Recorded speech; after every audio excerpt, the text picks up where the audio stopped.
మనసెందుకు కలవరపెడుతుంది? దీనికి శ్రీకృష్ణుడిచ్చిన సమాధానమేంటి? ప్రతిరోజు భగవద్గీత వినడంతో మీ ప్రశ్నలన్నిటికీ సమాధానం దొరుకుతుందా? అధ్యాయం 3 కర్మయోగం. శ్లోకం 7. యస్త్వింద్రియాని మనసా నియమ్యారభతేర్జున కర్మేంద్రియైః కర్మయోగం అసక్తః స విశిష్యతే.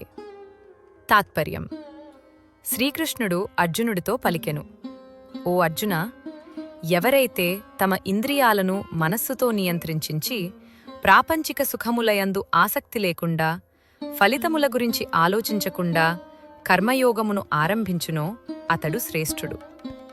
శ్లోకం 8. నియతం కురు కర్మత్వం కర్మజ్యాయో హ్యకర్మణః శరీరయాత్రాపి చ తే న ప్రసిద్ధ్యేద కర్మణః. తాత్పర్యం: శ్రీకృష్ణుడు అర్జునుడితో పలికెను, వేదాలలో వివరించిన విధంగా నీ కర్తవ్యమును నీవు నిర్వర్తించు.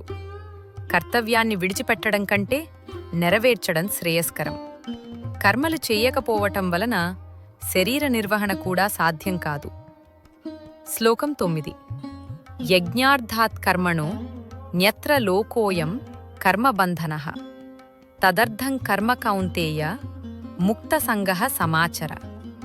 తాత్పర్యం: శ్రీకృష్ణుడు అర్జునుడితో పలికెను, యజ్ఞం కోసం చేసే కర్మలు తప్ప ఇతర కర్మలన్నీ జీవులకు సంసారబంధములతో కట్టివేస్తాయి. కాబట్టి ఓ అర్జున, నీ కర్మలను నిస్వార్థంగా, ఫలితములపై ఆసక్తి లేకుండా అంకితభావంతో నిర్వర్తించు. ఈరోజు భగవద్గీత సందేశం నచ్చితే లైక్ చేయండి. ఎవరికైనా ఈ మాటలు స్ఫూర్తినిస్తాయి అనుకుంటే వీడియోని షేర్ చేయండి. భగవద్గీత సిరీస్ని రోజు వినాలనుకుంటే మన ఛానల్ని సబ్స్క్రైబ్ చేసుకోండి. జై శ్రీమన్నారాయణ.